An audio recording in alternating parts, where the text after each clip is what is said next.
The Case for an Intellectual Revolution in Rwanda.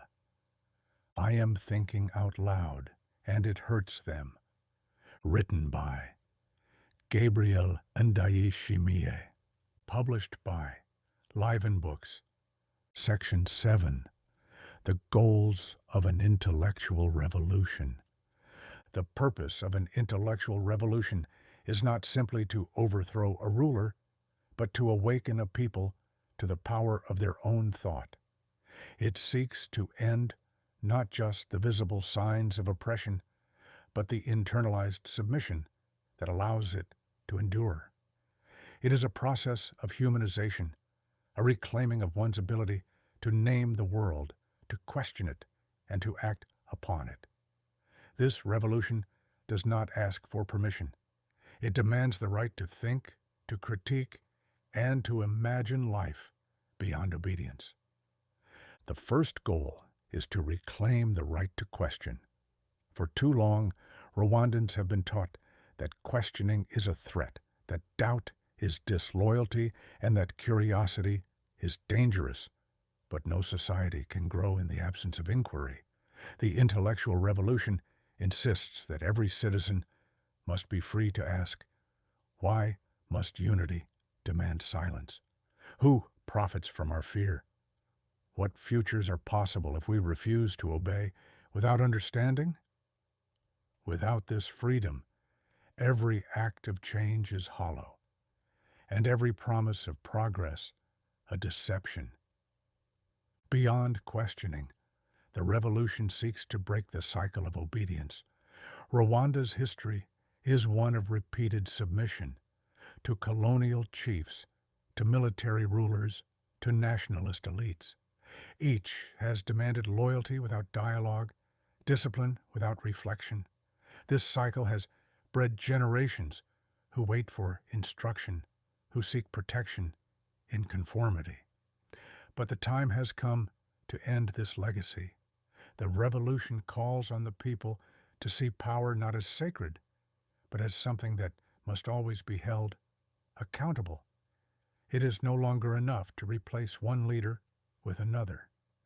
Power itself must be stripped of its mystique and made answerable to thought.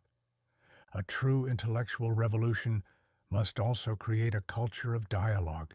In Rwanda, conversation has become a performance. People speak carefully, weighing each word, fearing the unseen consequences of honesty. But a free society depends on genuine exchange. Dialogue is the space where individuals recognize each other as equals, where truth emerges not from authority, but from shared reflection.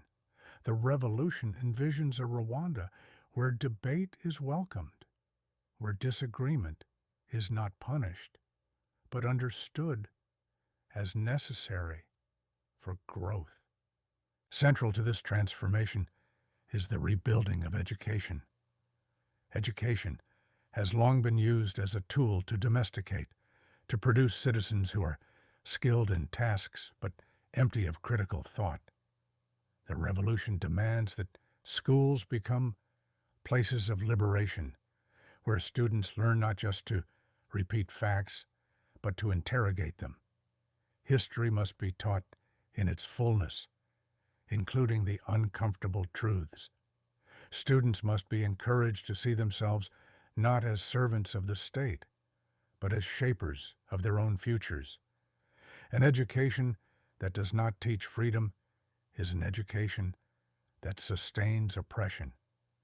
Fear, too, must be dismantled. Fear has ruled Rwanda more deeply than any law. It is in the whispers at night, the careful glances, the cautious silences. But fear is not destiny. It is a strategy, a way to keep people small, to stop them from realizing their strength. The revolution seeks to expose fear as a lie, to replace it with courage born from understanding. When people know that power is not above them, that it is their right to speak, fear will lose its hold. Finally, the intellectual revolution prepares the ground for true self-governance. This is not about trading one ruler for another, but about creating systems where power belongs to the people. It imagines a Rwanda where leadership serves, where justice is rooted in truth, where every voice matters. Governance becomes not the privilege of the few, but the responsibility of all. Historical warnings, the price of thoughtless transitions. History offers profound warnings for those who seek to change without first awakening the mind, for political transformation devoid of intellectual awakening often replaces one form of domination with another. Across Africa and beyond, revolutions have failed because they focused on seizing power, not on transforming consciousness. This echoes Antonio Gramsci's insight that true hegemony is not merely political domination, but the cultural and intellectual leadership that shapes what people accept as common sense. As Paulo Freire taught, without conscientization, the oppressed merely replicate the structures of their oppressors once in power. In Zaire, Mobutu replaced colonial rulers only to mimic their greed and violence. Egypt saw rulers fall, yet the people remained subjects because they had not claimed the right to think as citizens. Zimbabwe rose against colonialism, but fear and silence remained. Rwanda itself is a story of repeated failure to break free, illustrating Frantz Fanon's caution that the national bourgeoisie often becomes a mere continuation of colonial authority, exploiting its people under a new flag. From the chiefs appointed by colonial powers to post-independence leaders who crushed dissent, to the current regime that cloaks control and development, the pattern has held.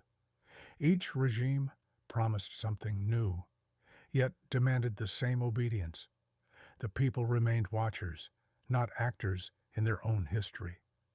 This revolution must refuse to repeat that mistake, understanding that without a shift in consciousness, structural change is superficial. It must not stop at the removal of a man. It must go to the root, to the very way people understand power and themselves. Without critical thought, Rwanda will inherit not freedom, but another master. The cycle of domination will continue, as Michel Foucault warned, through the internalization of power relations that discipline and regulate individuals without overt force. Without dialogue, silence will continue to shape the future. This revolution does not wait for change to come. It creates the conditions in which true change becomes possible.